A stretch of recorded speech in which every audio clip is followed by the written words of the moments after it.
Bienvenue sur notre chaîne. Avant de sous-marine dans ce conte africain fascinant, pensez à vous abonner, à aimer cette vidéo et à laisser un commentaire. Cela nous aide énormément et nous motive à partager encore plus de belles histoires avec vous. Aujourd'hui, nous allons vous raconter une histoire qui nous vient des vastes plaines du continent africain. Un récit qui évoque la sagesse des ancêtres, la beauté des traditions et les leçons précieuses que la vie nous enseigne. Dans de nombreux villages, les histoires sont transmises de génération en génération, chaque conteur ajoutant sa touche personnelle, tout en préservant l'essence des enseignements ancestraux. C'est une manière d'honorer nos racines et de transmettre des valeurs fondamentales à la jeunesse. L'histoire que nous allons explorer aujourd'hui met en avant des personnages emblématiques, chacun porteur d'un message unique. Vous découvrirez la force de l'amitié, l'importance du respect envers la nature et le pouvoir de la sagesse collective. Au cœur de ce récit, une aventure captivante se déploie, mettant en scène un héros courageux confronté à des défis qui testeront son intelligence et sa détermination. À travers les mots, nous vous emmènerons dans un voyage imaginaire, où les paysages vibrants se mêlent à la musique des rires et des chants. Imaginez les couleurs éclatantes des tissus traditionnels, le parfum des plats savoureux et la des feux de camp illuminant les visages joyeux des chaleurs villageoises rassemblées pour écouter les récits des anciens. C'est dans cette atmosphère que notre histoire prend vie. N'oubliez pas que chaque conte a une morale, une leçon à tirer. Au fur et à mesure que nous avancions dans le récit, nous vous invitons à réfléchir sur les messages cachés derrière les mots, à voir au-delà des simples événements et à considérer les implications pour notre propre vie. Quelle valeur accordez-vous à l'amitié? Comment respectez-vous la nature qui vous entoure? Ces questions résonnent profondément dans nos vies modernes, et il est essentiel de se rappeler les leçons du passé. Alors, asseyez-vous immédiatement, ouvrez votre esprit et préparez-vous à être émerveillé par la magie des contes africains. Restez avec nous jusqu'à la fin, car chaque instant compte dans cette aventure narrative. Merci d'être ici, et sans plus attendre, plongeons ensemble dans cette fascinante histoire qui va vous captiver. Dans chaque conte africain, les personnages jouent un rôle essentiel, incarnant des traits de caractère, des valeurs culturelles et des leçons de vie. Dans notre histoire d'aujourd'hui, nous allons rencontrer trois personnages principaux, chacun d'eux apportant une profondeur unique à notre récit. Kofi est un jeune homme du village de Togo, réputé pour sa bravoure et son cœur pur. Ayant grandi en écoutant les histoires des anciens, il a toujours rêvé de devenir un grand chasseur, non pas pour la gloire, mais pour protéger son peuple des dangers qui les entourent. Avec une stature élancée et des yeux vifs, Kofi est un symbole d'espoir pour son village. Toujours prêt à défendre les siens, il a un sens aigu de la justice et une détermination sans faille. Ce qui le distingue, c'est cependant sa profonde empathie. Kofi comprend que la force ne se trouve pas seulement dans la bravoure physique, mais aussi dans la capacité à écouter et à comprendre les autres. Ce trait le mènera à des décisions cruciales au cours de l'histoire, remettant en question les notions de bravoure et de sacrifice. Amina est la guérisseuse du village, connue pour ses talents exceptionnels en herboristerie et en médecine traditionnelle. Dotée d'une sagesse impressionnante, elle est respectée par tous, des enfants aux anciens. Avec ses cheveux grisonnants et son visage marqué par le temps, elle dégage une aura de sérénité et de force tranquille. Amina a toujours été le pilier du village, offrant écoute et conseils à ceux qui en ont besoin. Elle incarne la sagesse du passé, dépendante des enseignements des ancêtres aux défis modernes. Son savoir-faire lui permet de guérir non seulement les corps, mais aussi les esprits. Dans notre histoire, Amina jouera un rôle de mentor pour Kofi, lui enseignant l'importance de l'équilibre entre la force et la douceur, entre l'action et la réflexion. Sa présence rassurante offre au jeune héros un ancrage, lui montrant que la véritable force réside dans la compassion. Bako, quant à lui, est le farceur du village. Avec son sourire espiègle et ses yeux malicieux, il est toujours prêt à semer la confusion et le rire dans son entourage. Cependant, derrière son humour se cache une intelligence aiguisée. Bako est un maître dans l'art de la ruse, utilisant son ingéniosité pour sortir de situations difficiles. Il représente l'importance du jeu et de la légèreté dans la vie, nous rappelant que même dans les moments sombres, il est essentiel de garder un esprit ouvert et une attitude positive. Bien qu'il puisse parfois être perçu comme irresponsable, Bako a un sens aigu de la justice et n'hésite jamais à se dresser contre les abus. Dans notre récit, il servira de contrepoids à Kofi, lui montrant que la sagesse peut parfois résider dans la légèreté et que les réponses ne sont pas toujours sérieuses. Leur amitié tumultueuse apporte un équilibre intéressant, mélangeant sérieux et humour à chaque tournant de l'histoire. Ces trois personnages, Kofi, Amina et Bako, représentent des facettes essentielles de la culture et de la sagesse africaine.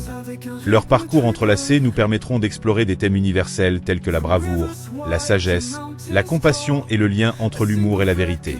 Au fil de l'histoire, ils apprendront les uns des autres et grandiront, affrontant ensemble les défis qui se présenteront sur leur chemin.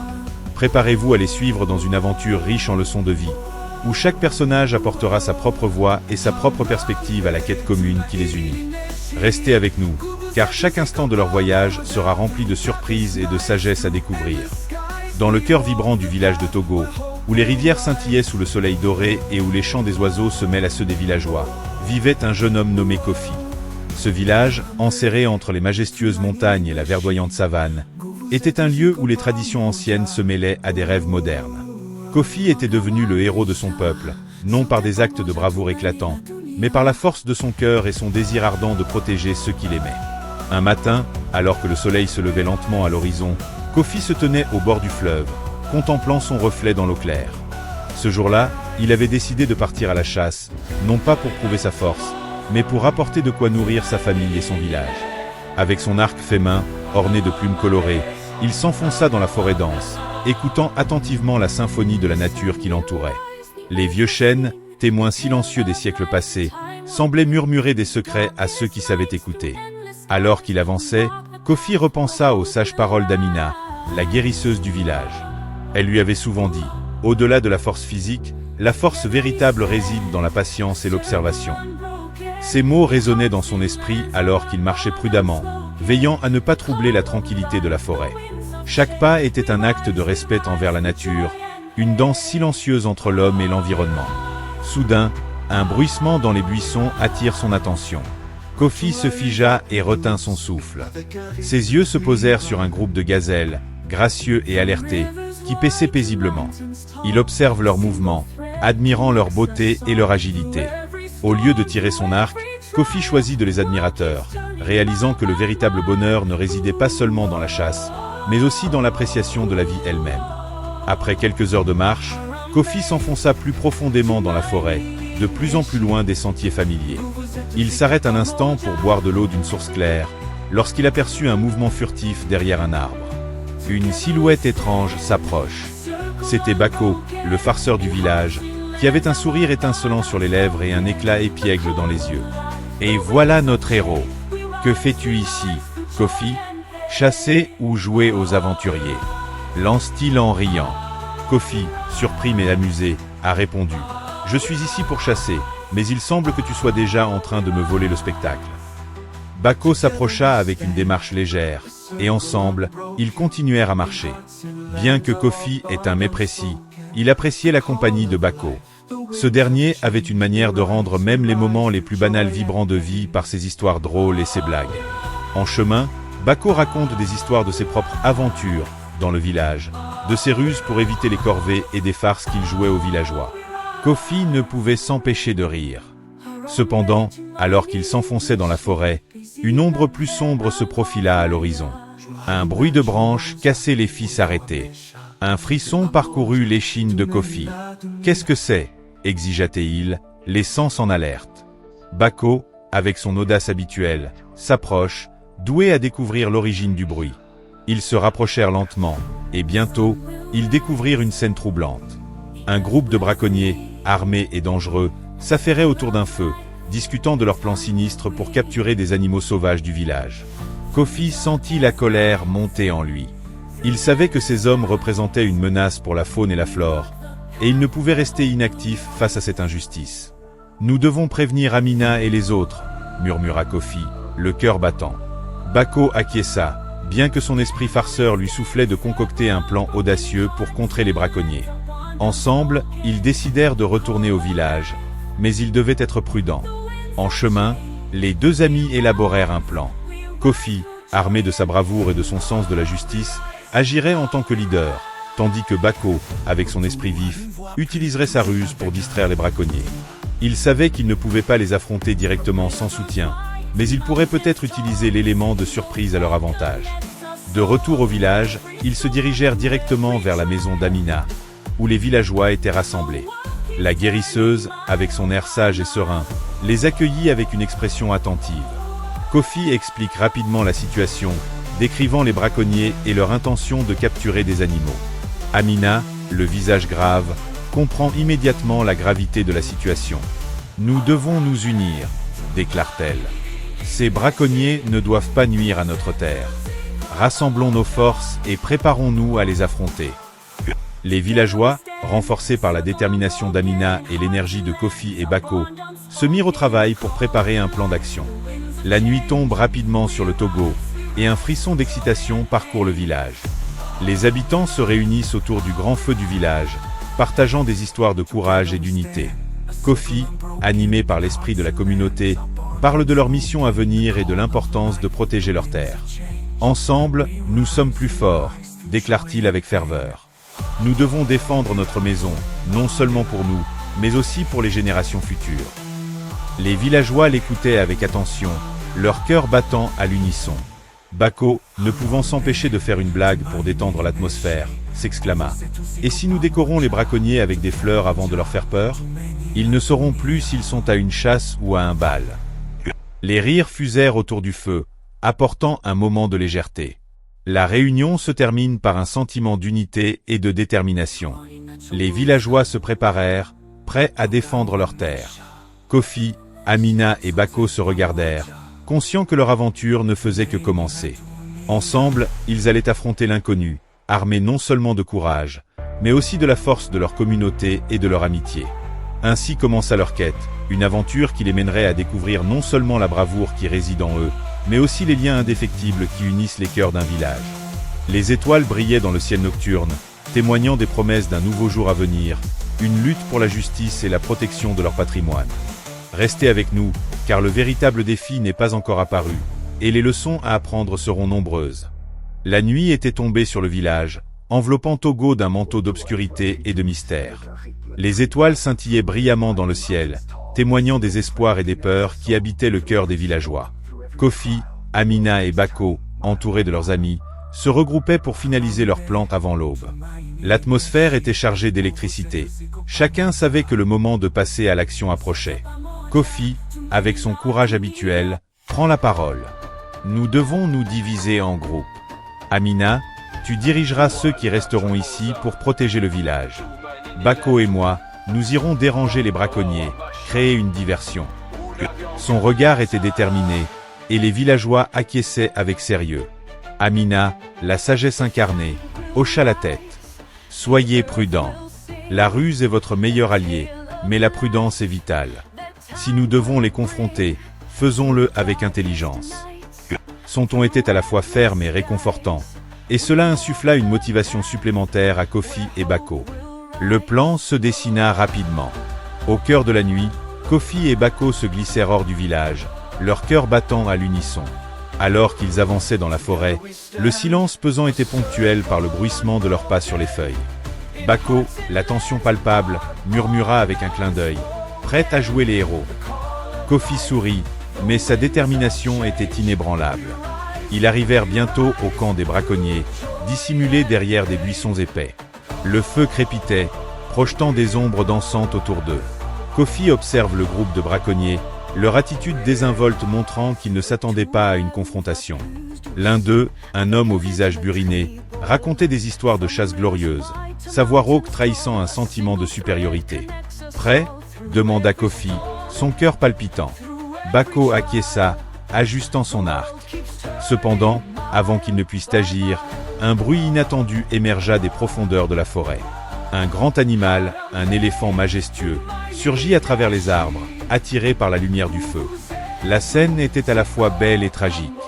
Les braconniers, réalisant la présence de l'énorme créature, se levèrent d'un lien, leurs yeux s'illuminant d'un mélange de surprise et d'avidité. Kofi comprit que c'était le moment parfait pour agir. « Maintenant !» murmura-t-il. Bako, avec un sourire malicieux, se mit à crier et à faire des bruits de tambour, imitant des cris d'animaux, tandis que Kofi s'approche du feu, prêt à distraire davantage les braconniers. Le tumulte provoqué par l'éléphant et les cris de Bako créèrent un véritable chaos. Les braconniers, confus, se mirent à gesticuler et à s'organiser, mais la peur commença à les envahir. Kofi, profitant de la confusion, lance des pierres dans la direction opposée à leur camp, attirant ainsi leur attention encore plus loin. Cependant, au milieu de ce tumulte, quelque chose d'inattendu se produit. L'éléphant, effrayé par le bruit, poussa un rugissement puissant qui résonna à travers la nuit. Les braconniers, inquiets de la menace potentielle, se mirent à paniquer. L'un d'eux, armé d'un fusil, pointe vers l'éléphant. Kofi, réalisant le danger, se mit à crier « Non, ne tirez pas !» À cet instant précis, le temps semblait s'arrêter. Kofi, dans un élan de bravoure, se mit en travers du chemin de l'homme armé. « Vous ne comprenez pas? Cet animal est précieux pour notre terre !» cria-t-il, son cœur battant à tout rompre. Les braconniers, stupéfaits, n'avaient jamais rencontré un villageois aussi audacieux dans leur entreprise illégale. Bako, réalisant la gravité de la situation, s'avança également, tentant de raisonner l'homme sans le provoquer davantage. « Réfléchissez. Si vous tirez, vous perdez tout ce qui nous unit à notre terre. Pensez aux conséquences. » Les braconniers, pris dans un dilemme, échangèrent des regards incertains. L'homme armé, hésitant, baissa son arme mais ne la rendit pas. C'était un moment critique. Kofi, sentant la tension, a ajouté « Si vous partez maintenant, vous pouvez encore choisir un chemin de rédemption. Nous pouvons travailler ensemble, protéger la nature. Je vous en prie, ne faites pas de ce choix une tragédie. » À cet instant, l'éléphant, comme s'il avait compris la situation, se redressa majestueusement, trompetant et balançant sa trompe. Ce moment de solidarité entre Kofi et l'animal était puissant. Les braconniers, ébranlés par la scène, commencèrent à reculer. Mais l'homme au fusil, n'écoutant ni Kofi ni même ses camarades, braqua à nouveau son arme sur l'éléphant. « Je ne reculerai pas !» cria-t-il, imprégné de fierté. Kofi, réalisant que la situation devenait désespérée, s'élança. Avec un courage inébranlable, il se mit entre l'arme et l'éléphant. « Nous avons le pouvoir de choisir la vie !» s'écria-t-il. Ce cri de défi, résonnant dans la nuit, gelait l'air autour d'eux. Au même moment, un bruit de pas précipité retenu dans la forêt. C'étaient Amina et d'autres villageois, alertés par le tumulte. Ils arrivèrent, portant des torchers, illuminant la scène d'une lumière vive. La présence de la communauté, unie, apporte une nouvelle dynamique. Les braconniers comprirent alors qu'ils n'étaient plus seuls. Leurs visages pâlirent, et tandis que Kofi continuait de faire face à l'homme armé, le soutien d'Amina et des autres villageois était palpable. « Nous ne vous laisserons pas faire du mal à ce qui est sacré !» s'écria Amina, sa voix puissante résonnant dans la nuit. « Vous devez partir, maintenant. Votre temps est écoulé. » La tension dans l'air était palpable. Les braconniers, confrontés à une force unie, commencèrent à reculer lentement, leur bravade se dissipant face à la résolution des villageois. L'homme armé, réalisant qu'il était désormais isolé, baissa finalement son arme, vaincu par la détermination de Kofi et des villageois. « Très bien, nous partons, mais sachez que nous reviendrons », cracha-t-il, avant de battre en retraite avec ses camarades, laissant derrière eux une atmosphère de soulagement et de triomphe. Kofi, haletant, se retourne vers Amina et les autres. « Nous l'avons fait !» s'exclama-t-il, la joie et l'adrénaline se mêlant dans son cœur. Les villageois, unis et solidaires, célébrèrent leur victoire, mais ils savaient que ce n'était qu'un début. Bako, toujours avec son esprit espion, ajouta « Eh bien, je crois que nous avons tous appris une belle leçon ce soir. Qui aurait cru qu'un éléphant pourrait devenir notre allié ?» Les rires éclatèrent, mais Kofi savait que cette aventure avait laissé une empreinte durable dans leur cœur. Ce tournant marquait non seulement une victoire sur les braconniers, mais aussi une prise de conscience collective de la nécessité de protéger leur terre. La nuit avança, et les villageois retournèrent chez eux, la lumière des torchers éclairant leur chemin. Dans le cœur de Kofi, une flamme nouvelle s'allumait, celle de la responsabilité, de la protection et de l'amour pour la nature. Ils avaient découvert non seulement la force de leur communauté, mais aussi la puissance d'unis pour la cause qui leur tenait à cœur. Cet événement marquerait à jamais leur mémoire et leurs actions futures. Ensemble, ils étaient prêts à protéger leur terre et à enseigner aux générations futures l'importance de coexister avec la nature. Le tournant de cette nuit avait été un moment décisif, une leçon d'humanité et de respect, et Kofi, Amina et Bako savaient qu'ensemble, ils pourraient surmonter n'importe quel obstacle. Le village de Togo avait retrouvé un semblant de paix après la confrontation avec les braconniers. Les villageois, unis par leur victoire, renforcèrent leurs liens et célébrèrent leur force collective. Cependant, dans l'ombre, des murmures de mécontentement commencèrent à se faire entendre. Alors que la communauté se réjouissait de leur triomphe, Certains commençaient à éprouver des doutes quant aux méthodes de Kofi et de ses amis. Parmi eux, un villageois nommé Samba, un homme souvent en désaccord avec les décisions communautaires, ne pouvait s'empêcher de se sentir frustré par la façon dont Kofi avait pris les devants lors de l'affrontement. Samba, ambitieux et avide de pouvoir, voyait en cette victoire une opportunité de s'imposer et de remettre en question le leadership de Kofi. Au fond, il souhaitait prouver que la force brute était parfois nécessaire et qu'un homme seul pouvait faire la différence. Une nuit, alors que les étoiles brillaient au-dessus du village, Samba se glissa hors de sa maison, le regard sombre. Il savait que certains braconniers n'avaient pas quitté la région, et il décida de faire un pacte avec eux, pensant qu'il pourrait gagner leur faveur et ainsi affaiblir Kofi. Il s'approche discrètement du campement des braconniers, les trouvant encore présents, bien que cachés dans les bois. Leur visage était marqué par la défaite, mais la rage et le désir de vengeance s'éveillaient en eux. « Pourquoi vous retirez-vous » exigea Samba, s'approche d'eux avec assurance. « Il est temps de montrer à ce village ce que vous valez vraiment. Je peux vous aider. » Les braconniers, intrigués, écoutèrent attentivement les paroles de Samba. Ce dernier leur propose un plan. Il leur indiquerait des moments où le village serait le plus vulnérable, les aidant à revenir et à se venger de Kofi et des habitants. En échange, il espérait obtenir une part de la richesse qu'ils pourraient tirer de leurs activités illégales. « Vous êtes des lâches », poursuivit Samba, galvanisant leur colère. « Laissez-moi vous aider. Ensemble, nous pourrons écraser ce village. » Les braconniers, séduits par l'idée de retourner au village avec une force renouvelée, acceptèrent le plan de Samba. Ce dernier, convaincu qu'il a agi pour son propre intérêt, ne voyait pas que sa trahison conduirait à des conséquences bien plus graves que celles qu'il imaginait. De l'autre côté, Kofi, Amina et Bako continuaient de travailler à la protection de leurs terres, renforçant leur communauté. Amina, soucieuse de l'équilibre naturel, insista même pour qu'ils plantent davantage d'arbres et sensibilisent les villageois à la préservation de leur environnement. Kofi, toujours l'optimiste, croyait fermement que la paix pouvait perdurer tant qu'ils restaient unis. Cependant, une nuit, alors que le village s'apprêtait à célébrer une nouvelle récolte, une série d'événements tragiques se produisit. Les braconniers, guidés par Samba, s'infiltrèrent dans le village, profitant de la fête pour semer la panique. Ils attaquèrent, pillant les réserves de nourriture et effrayant les enfants. Kofi, surpris par cette trahison, se précipita pour défendre son village. « Samba, qu'est-ce que tu fais » cria-t-il, choqué de voir l'homme de son propre village se ranger du côté des braconniers. Samba, avec un sourire sinistre, répondit « Ce village ne mérite pas de survie. Vous ne comprenez pas la puissance du monde extérieur. Je suis ici pour prouver que la force est la seule solution. » Kofi, dévasté par la révélation de la trahison, comprit que la lutte serait plus complexe qu'il ne l'avait imaginé. Il réalise que la division au sein de sa propre communauté menaçait tout ce qu'ils avaient construit ensemble. Ses pensées se précipitèrent. Comment un homme pouvait-il trahir ceux qu'il avait élevés et soutenus? Amina, voyant la détresse dans les yeux de Kofi, s'avance. « Nous devons agir rapidement. Rassemblons les villageois et mettons un terme à cette folie. » Elle harangua les habitants, leur rappelant la force de l'unité et la nécessité de se battre pour leurs terres. La bataille qui s'ensuivit fut chaotique. Les villageois, armés de courage et de détermination, se regroupèrent pour repousser les braconniers. Les flèches volaient, les cris résonnaient dans la nuit. Kofi, dirigeant le groupe, chercha Samba, désireux de comprendre comment un ami avait pu tomber si bas. Au cœur du combat, Kofi croisa le regard de Samba, et pour un instant, le temps semble s'arrêter. « Samba, regarde ce que tu fais. Tu es en train de détruire tout ce que nous avons construit. » implore Kofi, son cœur lourd d'un mélange de déception et de tristesse.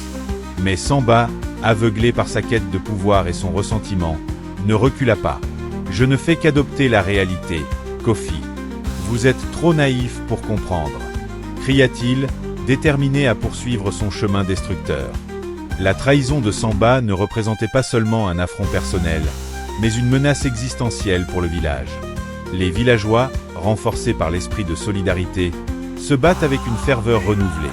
Ensemble, ils repoussèrent les braconniers, mais dans ce processus, Kofi savait que leur victoire avait un prix. Alors que la lumière de l'aube se leva sur le village, Kofi se tenait au centre de la place, regardant les dégâts causés par la trahison. Le village avait été sauvé, mais le cœur de Kofi était lourd. La trahison de Samba avait brisé quelque chose d'inestimable dans leur communauté. Kofi savait que cette épreuve laisserait des marques durables et que la réconciliation serait un chemin long et complexe. Amina s'approche de lui, posant une main réconfortante sur son épaule. « Nous devons maintenant guérir, Kofi. La trahison est douloureuse, mais nous devons en sortir plus fort. » Kofi acquiesça, réalisant que leur lutte pour la paix ne faisait que commencer. Ils avaient traversé des épreuves, mais ils avaient aussi découvert la force de leur unité. La trahison de Samba leur avait révélé des vérités fondamentales sur la nature humaine, et Kofi savait qu'ensemble, ils parvenaient à surmonter cette épreuve, bâtissant un avenir basé sur la compréhension, le pardon et l'amour. Au sein du village de Togo, les échos de la bataille contre les braconniers se faisaient encore entendre. Mais peu à peu, l'atmosphère commençait à se transformer. Les villageois, unis par leurs épreuves, se rassemblaient pour faire le bilan de ce qu'ils avaient vécu et envisager l'avenir. Kofi, Amina et Bako, au cœur de cette tempête, prenaient le temps nécessaire pour réfléchir à la situation. Kofi, toujours empreint de tristesse face à la trahison de Samba, savait que la guérison ne serait pas instantanée. « Nous avons sauvé notre village, mais à quel prix ?» soupira-t-il, regardant les visages marqués par la fatigue. Amina, avec sa sagesse, lui rappela « Chaque épreuve nous enseigne quelque chose. Cette expérience, bien que douloureuse, nous a rapprochés. Nous avons appris l'importance de la vigilance et de la solidarité. » Les villageois, réunis autour du feu, partagèrent leurs réflexions. Certains évoquèrent la nécessité de renforcer leur vigilance contre les menaces extérieures, mais aussi de travailler sur les tensions internes. Kofi prit la parole, son regard déterminé. « Nous devons reconstruire ce qui a été brisé. Samba a fait une grave erreur, mais cela ne signifie pas que nous devons le condamner à jamais. La réconciliation est essentielle pour avancer ensemble. » Bako, avec son humour habituel, ajouta « Après tout, même les plus grands guerriers ont besoin d'un repos bien mérité. Et peut-être, en l'accueillant, nous pourrions lui montrer qu'il y a une autre voie que celle de la trahison. » Des rires éclatèrent, dissipant une partie de la tension qui pesait sur le groupe. Au fil des jours, le village entreprit des actions concrètes pour renforcer leur communauté. Ils organisèrent des réunions régulières pour discuter de leurs préoccupations, des formations sur la protection de l'environnement et la prévention des conflits. Amina dirigea des séances pour enseigner aux jeunes l'importance de la cohabitation avec la nature, tout en rappelant les leçons tirées de la trahison de Samba. Kofi, déterminé à faire preuve de compassion, décida de chercher Samba. Après quelques semaines, il le trouva, isolé et désespéré, caché dans la forêt. « Samba, viens, nous avons besoin de toi. » Kofi le confronta avec douceur, réalisant que la rédemption était possible. Samba, touché par l'ouverture de Kofi, accepta de revenir, offrant ainsi une chance à la guérison. Ainsi, le village de Togo renaquit, plus fort et uni. Les réflexions sur la trahison et la résilience forgèrent un avenir prometteur, centré sur l'amour, la compréhension et la solidarité. C'était une nouvelle ère pour la communauté, un chapitre écrit avec courage et espoir. L'histoire du village de Togo est une puissante illustration de la force de la communauté face à l'adversité. Après avoir affronté la trahison de Samba et les menaces des braconniers, les villageois avaient non seulement réussi à protéger leurs terres, mais ils avaient également appris des leçons précieuses sur la solidarité, la réconciliation et la puissance du pardon. La conclusion de cette épreuve marque un tournant décisif pour le village. Kofi, Amina, Bako et leurs compatriotes avaient compris que le courage véritable ne résidait pas seulement dans la lutte contre les ennemis extérieurs, mais également dans la capacité à affronter les conflits internes avec empathie et compréhension. En intégrant Samba, avec ses erreurs passées, ils avaient montré que la rédemption était possible et que chaque individu, même après avoir trahi, pouvait retrouver sa place dans la communauté. Au-delà des batailles et des défis, le message final de cette histoire résonne profondément. L'unité est notre plus grande force. Dans un monde où les divisions et les conflits peuvent facilement surgir, il est crucial de se rappeler que, lorsque nous travaillons ensemble, nous pouvons surmonter n'importe quel obstacle. La compassion et le pardon ne sont pas des signes de faiblesse, mais des témoignages de notre humanité. Le village du Togo se transforme en un modèle de résilience. Les villageois, ayant appris à écouter et à se soutenir mutuellement, mirent en place des rituels de partage et de célébration, renforçant ainsi leurs liens. Ils comprennent que chaque membre de la communauté, qu'il soit un héros ou un traître, avait un rôle à jouer dans la narration de leur histoire collective. Ainsi, en se tournant vers l'avenir, le village de Togo non seulement protège sa terre, mais également ses valeurs fondamentales. Leurs jeunes, inspirés par les événements passés, portèrent ces leçons avec eux, les transmettant aux générations futures. L'histoire de Kofi, Amina et Bako, ainsi que celle de Samba, est devenue une légende vivante, illustrant que même dans les moments de doute et de division, l'amour et la solidarité peuvent triompher. En fin de compte, cette histoire nous rappelle que nos plus grandes victoires résident dans notre capacité à nous unir, à pardonner et à bâtir un avenir meilleur ensemble. Que chaque choix que nous faisons soit guidé par la sagesse et la compassion, car ensemble, nous sommes invincibles. Merci d'avoir suivi cette aventure avec nous. Si vous avez aimé cette histoire, n'oubliez pas de liker cette vidéo, de la partager avec vos amis et de vous abonner à notre chaîne pour découvrir encore plus de récits fascinants du patrimoine africain. Dites-nous dans les commentaires ce que vous en avez pensé et quelles leçons vous avez tirées de cette histoire. À très bientôt pour une nouvelle aventure.